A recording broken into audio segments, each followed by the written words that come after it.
Um,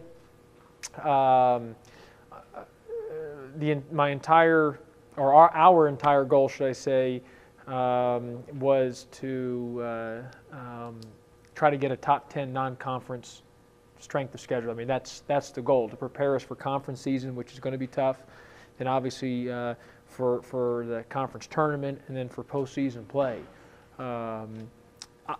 With the non-conference schedule, you're predicting. I mean, you're predicting teams are going to play well. So, and that your opponents are going to have good records, that you're going to end up having a top 10 non-conference strength of schedule. Of course, we've got to do our job and win games as well too. But I go back to what Mr. Jeff Hathaway told me last May. It's about who you play, where you play, and then how you did. And he's the NC2A chair selection head of it, right? Of the committee. So, I mean, they really look at who you play in the non-conference schedule. That is very important, because if any of the judge, when there's teams comparable to each other, the thing they really look at and to try to separate or just make a difference between a team is going to be who you played in non-conference and how you did. And that's what it comes down to. So we've tried to challenge ourselves. That includes even the return games, or the bye games, guarantee games, or whatever you want to call them, where there's not a return to the opponent's home. They're tough. I mean, Murray State is good. I mean, they're a good team. I mean, Austin Peay, we were fortunate to beat them last year, and they had their best player sitting out, and they got everyone back. So they're good. They only lose one guy. I mean, Lipscomb's a good team, as we know. How about Charlotte? I mean, Charlotte's a good team. Robert Morris, had a chance. Was a game away from going to the NC2A tournament last year. So I can go on and on about the different teams. We got a tough schedule, and it's challenging. I mean, Belmont. I mean, Belmont is. I mean, that's our opener, and that is a big-time game. I mean, they're going to be a top 25 team, or at worst case, others receiving votes. They've got everyone back. They've got everyone back from a 30-win team last year. 30 wins. I mean, it might have been actually their top 9 of their top 11. So, then we're into Maui, and we were at Louisville, at Miami, at Georgetown. Of course, Xavier and Tennessee speak for themselves. So it's going to be a tough schedule, and I think conference is going to be tough as well. The other thing is we were determining about the opener, not doing the November 11th. There was a team or two we could have gotten. But looking at the schedule, I felt December 6th we played Miami, at Miami, and there was such a layoff between December 6th and December 17th. I thought, you're at Miami, then you're at Louisville, and then 2 days later you play Lipscomb, and then you're at Georgetown. I mean, that's a heck of a stretch. So, and you had a long layoff. So I figured we need another game in between Miami and Louisville. So, Murray State was available, and Murray State's a good team. I mean, they're good. I mean, they're good. So I felt that broke up the long. It was more in a game mode. So you're playing the 6th, you're playing the 10th or 11th, and then you're playing the 17th. So it's not such a long break in between. So we were fortunate to be able to get another tough game for us. But it breaks up the schedule. That's why we decided not to do the opener on the 11th, have the actual opener on the 15th against Belmont.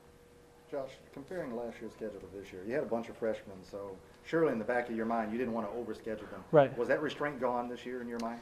Well, I felt, I know I got a little criticism about our schedule last year, or in a sense that we probably should have beaten teams by larger margins than ones we beat, or, stuff like that. I also knew going in, as I said from the very beginning, that, man, oh man, we were just so young. We were the third youngest team in the country. Our schedule was right for who we were last year, especially for the beginning part of the year. I mean, we needed time to adjust and find ourselves. This year, because of the amount of minutes, which we're still going to be relatively young if you look at like classifications. I mean, there's no doubt about that. But going into this year, because of the minutes that the guys have played in major situations, in key situations, I felt, okay, we're more ready this year to be able to handle a challenging schedule. I mean, we're ready. We're going to be ready for it. It doesn't guarantee us any wins. I mean, we'll see how we're going to do, but we're going to be challenged. And what I'm saying is, if we do our job in the non-conference schedule and we can win enough games in non-conference, we've set ourselves up where we could possibly be playing for seeding in the NCAA for the NC2A tournament. But we've got to take care of business in the non-conference schedule. Because whereas in last year, yes, we had a lot of, we ended up with 25 wins, but we really had to have that run late to get us in that hump. What I'm hoping is we do our job in the non-conference, and again, we've got to get wins. So you get to conference, and you still got to win your games in conference. I mean, you just can't like fall on your face. I mean, you got to win your games in conference. But at that part, you're taking out the margin of error, and now you're really playing for a high seed if you can do your job in conference. But first is first. We've got to take care of business in non-conference. How about the game with the Xavier game? I think is going to be great here at home on that Saturday. Replaces the Gonzaga game. Xavier's going to be really good. In fact, the coach told me this summer. They said, the Gonzaga game with you guys in Gonzaga was great. But it was great for Memphis at times too because of one of our advantages because the way we play is the speed, and maybe sometimes the teams in the West didn't always see the speed that we had always. They said Xavier though is going to be more similar to Memphis as in terms of speed, so it won't be such a difference or a new thing for them to see. So that will be an interesting game for us. Let's talk about November. I mean, it's a rough month you've set up. How important is it going to be for guys to be playing? Jason, I mean, it's going to be, we're going to be challenged, but we're recruiting at the highest level, and with our current guys and the expectations for this level of program, and we're trying to recruit the very best in the country, they want to play a great schedule. They want to play one of the top 10 non-conference schedules. That's what they want to do. So that's what we're doing. We're going to get great TV exposure out of it. So we're giving ourselves an opportunity to have success, meaning that if we do our job, it can pay off down the line. But to be able to pay off down the line, we got to get wins, and the only way to do that is you're going to have to beat good teams. And if we want to do what we want to do this year, we're going to have to beat good teams, and that opens up with Belmont. And so we got a tough stretch. I mean, we got that. November's tough. We'll know about our team. I mean, again, we're not going to be peaking in November, but we're going to know a lot about our team early. I mean, extremely early because I'm just telling you those games, I would like to sit here and say we're going to win by 25 and I can sit in my chair, but reality, it's going to be a dogfight. Every game's going to be a battle. I mean, we know that because the other teams we're playing are really good. So we're going to know a lot about our guys, and I'm excited about it. I'm excited to see where we're at early and then what adjustments that we need to make if we're going to need to make some based on how we play, because we're going to get tested, and that's what you're leading up to. And that's, like I said, we've signed guys, we're recruiting guys here. This level, this program wants us to be playing top 10 non-conference schedules. Do you use that tough November as a tool? Because the team got better as the year went on. They don't have time to do that with the schedule. Well, I mean, Jason and Carrie, you're saying that November's tough. Well, how about December? I mean, think about who we're playing in December. I mean, you're talking Austin Peay. You're talking how about the stretch of Louisville, Murray State, or Miami, Murray State, Louisville, Lipscomb, Georgetown, and then you're right back with Robert Morris and Charlotte, and then Tennessee. So you're just. I know Tennessee goes into January, but. I don't know if there's really an area where we can have a time where we can kind of go do this. I mean, last year, because of the way the schedule is set, yes, we gradually got better. When we had some peaks and valleys early, but we got better towards the end.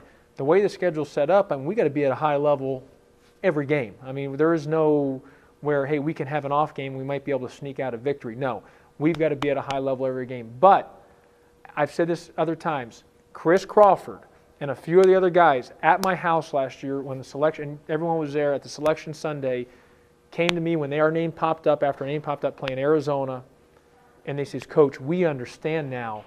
We're a 12 seed, and we're better than that. And they says, Coach, we understand what you mean, that every game, every possession in college basketball means it goes towards something. There is consequences if we don't play well. And the consequences is if you do make the tournament, you can have a low seed if you don't play well. And the worst consequences, if you don't play well, you might not make the tournament. So I think from our experiences last year, the experiences are going to help us going into the season. You kind of said, I mean, we know you're an eternal optimist, but right. this could backfire on you. This could. Well, I mean, I don't look at it like that. I mean, there's no way it can backfire because we got to go out. I mean, a lot of. And I'll say the media, I mean, is going to have us, again, doesn't guarantee or mean anything, but a lot of you here we're preseason going to be a top 15 team, maybe top 10. I mean, Dick Vitale has us number 7. So We got to go out, and if we want to make a run, we're going to have to beat good teams. I mean, those are the if we're going to want to win the Conference USA, we're going to have to beat good teams. So, can it backfire? I don't see how it can. It can't backfire. We just have to take care of business. In the end, though, the team's still got to play us. We still got good players now. I don't know what kind of coaching we got, but I guarantee we got good players. We got good assistant coaches, and we've got a great support staff, and we've got very good players. I can tell you that. And so I like our chances whoever we play, and so I don't see it backfiring at all. I see it's challenging. It gives us opportunities to really see where we're at, so we can make any adjustments that we need to make early on. But let's not forget, we got a pretty good team here. We can't forget that. Again, I'm not predicting or anything, but I'm just telling you, we've got some good talent now, and I like our chances going into the years, if things fall into place.